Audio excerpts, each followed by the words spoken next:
Assalamualaikum warahmatullahi wabarakatuh. Sahabat sekalian, untuk kesempatan ini kita akan membahas tentang sholat Jumat di bagian kedua.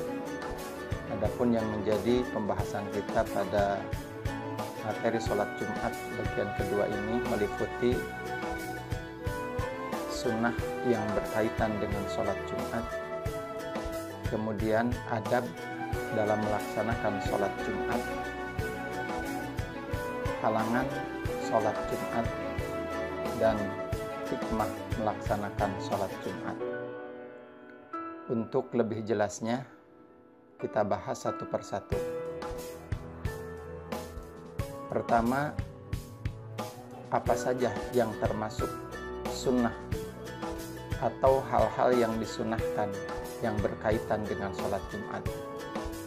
Pertama, mandi terlebih dahulu sebelum pergi ke masjid dan memakai wangi-wangian.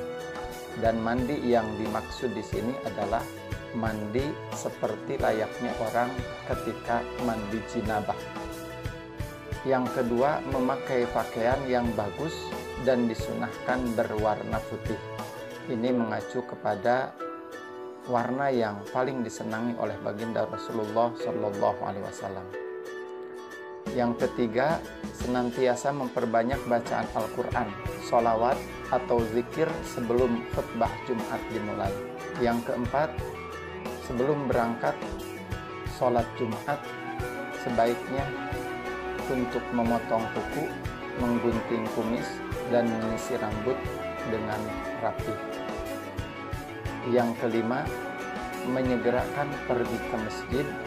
Yang keenam, melaksanakan sholat sunnah tahiyatul masjid sebanyak 2 rakaat, yaitu sholat sunat ketika kita masuk ke dalam masjid sebelum duduk terlebih dahulu melaksanakan sholat sunat. Adapun yang termasuk adab atau etika dalam melaksanakan sholat Jumat, salah satu di antaranya, pertama, meluruskan saf atau barisan sholat. Saf di depan yang masih kosong sebaiknya diisi terlebih dahulu. Sebab ada salah satu hadis Rasulullah mengatakan, "Sawwu sufufakum fa inna taswiyatas sufufi min iqamatis shalah." Salah satu kesempurnaan sholat, kata Rasul, adalah dengan meluruskan barisan atau meluruskan saf.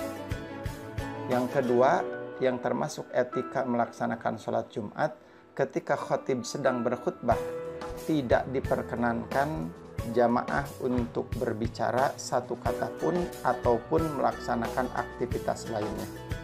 Sebagaimana Rasulullah mengatakan, "Idza qulta li sahibika ansit yaumal jumu'ati wal imamu yakhtub faqad laghauta."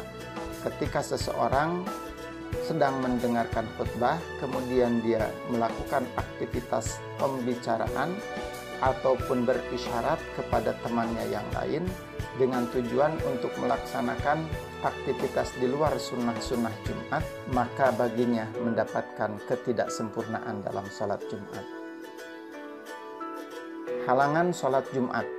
Yang termasuk halangan sholat Jumat, artinya sholat Jumat menjadikan sebuah rukhsah bagi kategori orang. Yang pertama, orang sakit. Orang yang sakit diperbolehkan tidak melaksanakan sholat Jumat, tetapi harus melaksanakan sholat zuhur. Kemudian, karena ada hujan lebat, angin kencang, dan bencana alam yang menyulitkan seseorang untuk bisa berangkat dan melaksanakan sholat Jumat. Yang ketiga, kondisinya sedang menjadi musafir atau seseorang yang sedang dalam melaksanakan perjalanan jauh. Dan yang keempat, yang termasuk halangan sholat Jumat adalah perjalanan menuju tempat sholat Jumat dirasakan atau dipandang tidak aman sehingga akan membahayakan dirinya. Apabila kita termasuk dari bagian yang 4 ini, maka rukhsah bagi kita untuk tidak melaksanakan sholat Jumat. Apa saja yang termasuk hikmah sholat Jumat?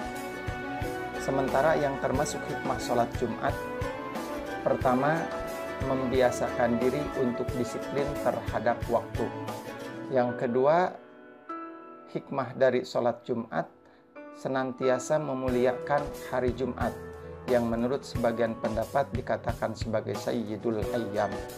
Yang ketiga, menguatkan tali silaturahmi, karena dengan sholat Jumat jamaah berkumpul di masjid, maka komunikasi antar jamaah bisa dilaksanakan secara maksimal setelah pelaksanaan sholat Jumat. Yang keempat, berkumpulnya umat Islam dalam masjid merupakan salah satu cara untuk mencari barokah Allah Subhanahu wa Ta'ala. Yang kelima, dengan sering berjamaah di masjid bisa menambah semangat bekerja. Dan yang terakhir, dapat melipat gandakan pahala kebaikan yang kita lakukan. Demikian untuk pembahasan pada kesempatan ini. Terima kasih. Semoga bermanfaat. Wassalamualaikum warahmatullahi wabarakatuh.